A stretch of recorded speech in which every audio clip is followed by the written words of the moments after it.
പുതിയ സർക്കാർ അറിയിപ്പിലേക്ക് സ്വാഗതം. എല്ലാവരും വീഡിയോ ഫുള്ളായി കാണുക. ചാനലൊന്ന് സബ്സ്ക്രൈബ് ചെയ്യാൻ മറക്കരുത്. വീഡിയോ നമുക്ക് വിശദമായിട്ട് നോക്കാം.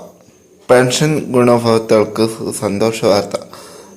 സാമൂഹ്യ സുരക്ഷാ ക്ഷേമ പെൻഷൻ വാങ്ങുന്നവർക്കും പെൻഷൻ പറ്റിയ സർക്കാർ ഉദ്യോഗസ്ഥർക്കും 2025 വമ്പൻ ആനുകൂല്യങ്ങളാണ് സർക്കാരിൻ്റെ ഭാഗത്തുനിന്ന് പ്രഖ്യാപനം വന്നിരിക്കുന്നത്.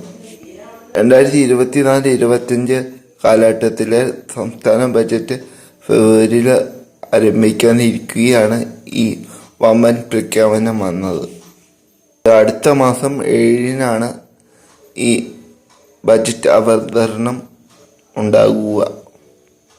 സുരക്ഷാ ക്ഷേമ പെൻഷൻ്റെ ഒരു ഗഡുവും വിരമിച്ച സർക്കാർ ഉദ്യോഗസ്ഥർക്കുള്ള പെൻഷൻ്റെ 4 ഗഡുക്കളും നൽകാനാണ് സർക്കാർ തീരുമാനം.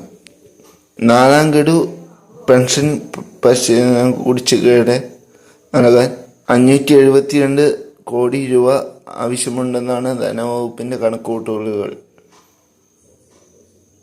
പെൻഷൻ പരിശീലന കുടിശ്ശിക 4 ഗഡുക്കൾ 11ാം ഗഡു വിതരണം നടത്താനാണ് സർക്കാർ തീരുമാനം. ഇതിൽ 3 മാസത്തെ പെൻഷൻ കുടിശ്ശിക കടം സർക്കാർ ഉദ്യോഗസ്ഥർക്ക് വിതരണം ചെയ്തിട്ടുണ്ട്. ചട്ടം 300 പ്രകാരം മുഖ്യമന്ത്രി നിയമസഭയിൽ പറഞ്ഞിരിക്കുന്നു 4ാം ഗഡു ഈ മാസം തന്നെ നൽകും എന്നായിരുന്നു. ഈ വർഷം ഈ മാസം തന്നെ നൽകും എന്നായിരുന്നു പറഞ്ഞിരുന്നത്. ധനമന്ത്രി കെ.എൻ. ബാലൻ മുഖ്യമന്ത്രിയുടെ ഉറപ്പ് തൻ്റെ ബജറ്റിനുള്ളിൽ നടത്തുമെന്ന് മുഖ്യമന്ത്രിക്ക് ഉറപ്പ് കൊടുത്തിട്ടുണ്ട്.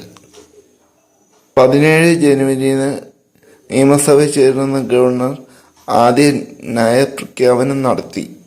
പ്രഖ്യാപന ശേഷം 23-ന് പിരിയുന്ന സഭ ഫെബ്രുവരി 7-ന് വീണ്ടും ചേരും. അപ്പോൾ ഇതുപോലത്തെ വാർത്തകൾ അറിയാൻ ഈ ചാനൽ സബ്സ്ക്രൈബ് ചെയ്യുക, സപ്പോർട്ട് ചെയ്യുക. അതിന് മുമ്പ് ഒരു സന്തോഷ വാർത്തകളെ പറഞ്ഞോട്ടെ. ജനുവരി മാസം ഈ മാസം ചിലപ്പോൾ പെൻഷൻ ഗുണഭോക്താക്കൾക്ക് 3200 രൂപ വരാൻ സാധ്യതയുണ്ട്. കാരണം ഈ വർഷം 2024 വർഷം മുഖ്യമന്ത്രിയുടെ വാഗ്ദാനമായിരുന്നു 2 മാസത്തെ ഗഡു നൽകും എന്ന്. അപ്പോൾ ഇതുവരെ നൽകാൻ സാധിച്ചില്ല. 1 ഗഡു മാത്രമാണ് കുടിശ്ശിക തുകയിൽ നൽകിയിട്ടുള്ളൂ. അത് ഓണത്തിന് വിതരണം ചെയ്തു. അപ്പോൾ ഈ ജനുവരി മാസം 1 ഗഡും കൂടെ വിതരണം ചെയ്യാൻ സാധ്യതയുണ്ട്. അപ്പോൾ എല്ലാവരും ചാനൽ സബ്സ്ക്രൈബ് ചെയ്യുക, സപ്പോർട്ട് ചെയ്യുക. നിങ്ങളുടെ അഭിപ്രായങ്ങളും നിർദ്ദേശങ്ങളും കമൻറ്റ് ചെയ്യുക. കൂടുതൽ ആൾക്കാരിലേക്ക് ഈ വീഡിയോ ഷെയർ ചെയ്യുക. നിങ്ങളുടെ വിലയേറിയ സപ്പോർട്ട് എനിക്ക് വേണം. എന്നാണ് മുന്നോട്ട് പോകാൻ പറ്റുള്ളൂ. എല്ലാവരും ദയവ് ചെയ്തു എന്നെ ഒന്ന് സപ്പോർട്ട് ചെയ്യുക. ഞാനിടുന്ന ഓരോ വീഡിയോ നിങ്ങളെ തേടിയെത്താൻ ആ ബെല്ലൈക്കൺ അമർത്തി എനേബിൾ ചെയ്ത് വയ്ക്കുക.